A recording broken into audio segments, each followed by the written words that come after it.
Hello everyone, स्वागत है आप सभी का आपके अपने चैनल हिंदी निकेतन पर।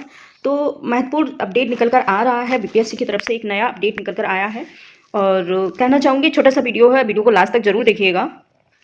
वीडियो अच्छा लगे तो लाइक शेयर जरूर करें, साथ में बेल आइकन प्रेस कर लें जिससे कि मेरा जो भी रियल और ऑथेंटिक न्यूज़ आए वो सबसे पहले आप तक पहुंचे।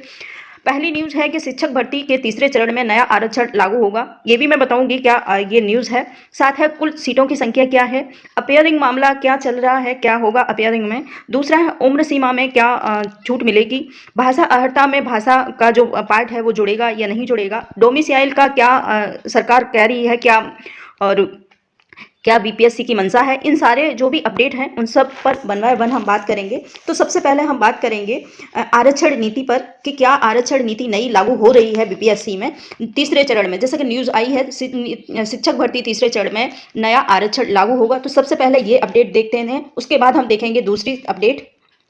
तो फ्रेंड्स, आप लोग देख सकते हो न्यूज़ निकल कर आई है शिक्षक भर्ती तीसरे चरण में नया आरक्षण लागू होगा और लिखा है अभ्यर्थियों ने विभाग से 3 की जगह 5 अवसर देने की मांग की है।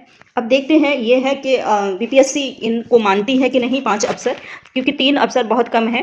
कहीं ना कहीं एक साल में 3 एग्ज़ाम हो गए हैं और जिनके 3 अवसर हैं वो तो एक साल में ही अपने ओवर एज हो जाएंगे। तो इसलिए से कहना चाहूँगी मैं कि जो 3 अवसर का मामला है वो कहीं ना कहीं बहुत ही बेकार है और इस पर सरकार को और बीपीएससी को दोनों को ही ध्यान देने की ज़रूरत है। क्योंकि एक साल के बाद जो छात्रों ने एक साल में 3 अटेम्प्ट पूरे किए हैं और उसके बाद वो तीनों के बाद एक साल के अंदर ही अंदर वो फ्री हो जाएंगे, उसके बाद उन्हें कोई अटेम्प्ट नहीं दिया जाएगा, तो उसके बाद करेंगे क्या। तो ये बहुत ही बेकार नियम है जिसको सरकार को बदलना ही चाहिए। और आप सभी से मैं कहना चाहूँगी जो भी लोग इसको चाहते हैं 3 अटेम्प्ट की जगह पे 5 अटेम्प्ट, तो उसके लिए आप कोशिश करिए, धरना प्रदर्शन करिए, उसके कार्यालय जाइए बीपीएससी के, वहाँ पर आप अपनी बात को कहिए तो कहीं ना कहीं कोशिश कहीं ना कहीं सफल हो सकती है।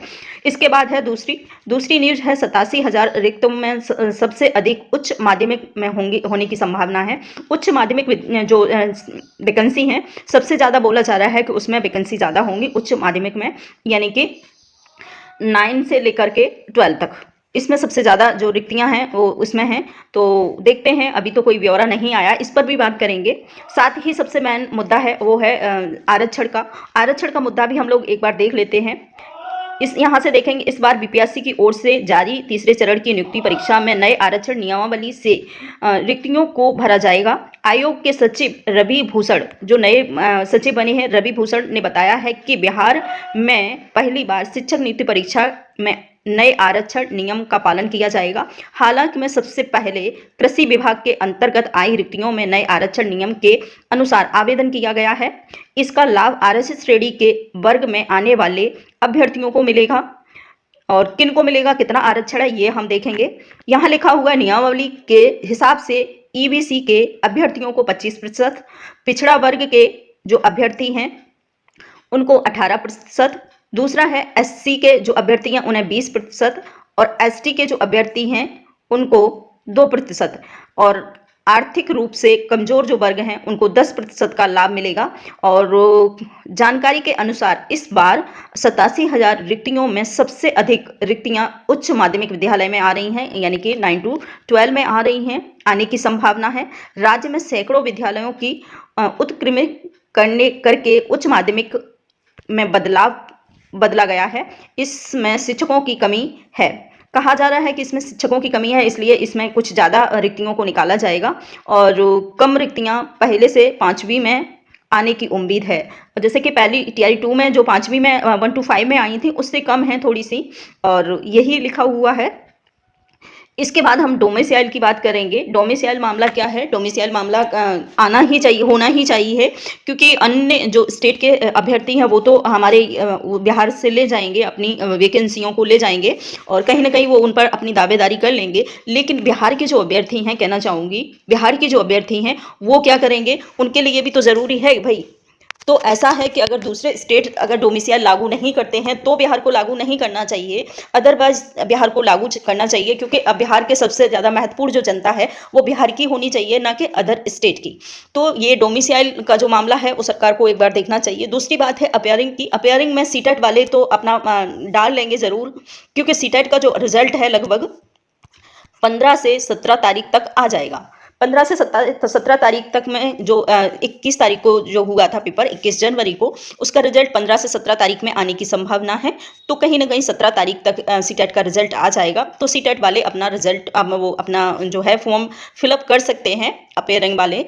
और बाकी जैसे कि एस्टेट है और डीएलएड है, बीएड है, इन लोगों को डालने का मौका नहीं मिलेगा।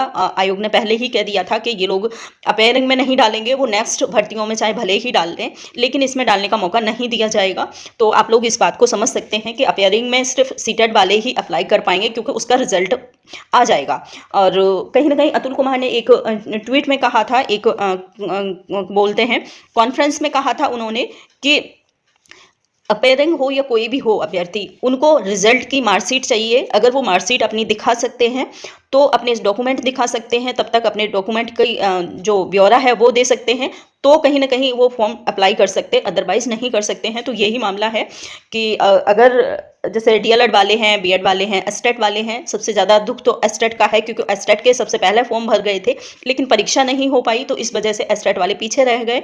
और उनका नहीं, अगर एग्जाम हो जाता तो शायद अभी तक उनका रिजल्ट आ जाता और वो अप्लाई कर सकते थे। तो कहीं ना कहीं एस्टेट वालों को सबसे ज़्यादा नुकसान हुआ है कि उनका फॉर्म भी भर गया था लेकिन फिर भी वो अप्लाई नहीं कर पा रहे हैं। तो ये तो कोई आयोग की मंशा है कि वो इसके लिए राजी नहीं होंगे। दूसरी बात है भाषा अहर्ता। भाषा अहर्ता टीआरई 2 में लागू नहीं किया था, टीआरई 2 में उन्होंने 0 कर दिया था, जैसा कि आप लोग जानते होंगे। टीआरई 2 में उन्होंने जो भाषा के अंक थे 30% उसमें अंक लाने की इन्होंने बाध्यता की थी। 30% अंक लाने हैं भाषा के अंतर्गत। और उसमें से उसके बाद उन्होंने लास्ट में जब रिजल्ट आने से कुछ दिन पहले ही उन्होंने जो भाषा के अंक थे वो 0 कर दिए थे, यानी कि भाषा अहर्ता की जो मानक थे उन्हें 0 कर दिया था। लेकिन इस बार कहा जा रहा है कि भाषा अहर्ता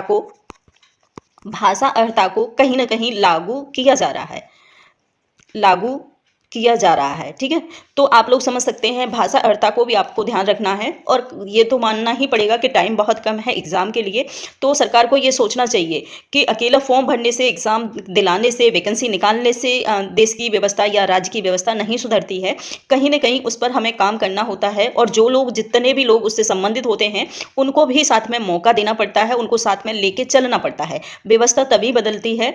ऐसा नहीं है कि एक साल में 4 बार आपने एग्जाम करा लिया, बच्चों को 1 महीने का भी वक्त नहीं दिया है, और 1 महीने में बच्चे खुद नहीं समझ पाते कि कौन सा सिलेबस कहाँ से स्टार्ट करें, कहाँ पर जाए। तो ऐसे एग्जाम में बस उथल पुथल ही हो सकती है। एग्जाम तो शायद ही सही हो, मैं तो यही कहूँगी शायद ही किसी का एग्जाम सही होगा, क्योंकि वक्त इतना कम है। तो सरकार को ये देखना चाहिए, अगर सरकार अपनी व्यवस्था को सुचारू रूप से चलाना चाहती है तो उसके अकॉर्डिंग एग्जाम भी कराने की कोशिश करे। ये नहीं कि 1 महीने के वक्त में तुम 4 एग्जाम लेने के बाद कहोगे कि जो वहाँ की जो नीति है वो बदल जाएगी, वहाँ की व्यवस्थाएं बदल जाएंगी, तो इम्पॉसिबल, ऐसा नहीं हो सकता है। व्यवस्थाएं व्यवस्थित लोगों के साथ ही चलने के बाद ही व्यवस्थाएं बदलती हैं। ऐसा नहीं है कि एग्जाम लेने से सिर्फ व्यवस्थाएं बदल जाएं, तो ऐसा संभव नहीं है मेरे हिसाब से। और इसके बाद बात करेंगे सबसे ज़्यादा जो कुल सीटों की संख्या आपने समझ ली है, सबसे ज़्यादा जो 87,000 सीटों पर आने वाली हैं वैकेंसी। इसके बाद हम बात करेंगे जो है भाषा अहर्ता का हो गया है, डोमिसाइल हो गया है, अपियरिंग मामला हो गया। डोमिसाइल का भी आपने बता दिया है, डोमिसाइल जहाँ तक है नहीं लागू होगा, और क्योंकि इससे पहले भी लागू नहीं हुआ था, इस बार भी लागू नहीं हो रहा है। लेकिन मैं तो यही कहना चाहूँगी कि जो लोग चाहते हैं कि डोमिसाइल लागू होना चाहिए, उसके लिए आप अपनी कोशिश को जारी रखेंगे। और इसके बाद थैंक यू, बाय बाय।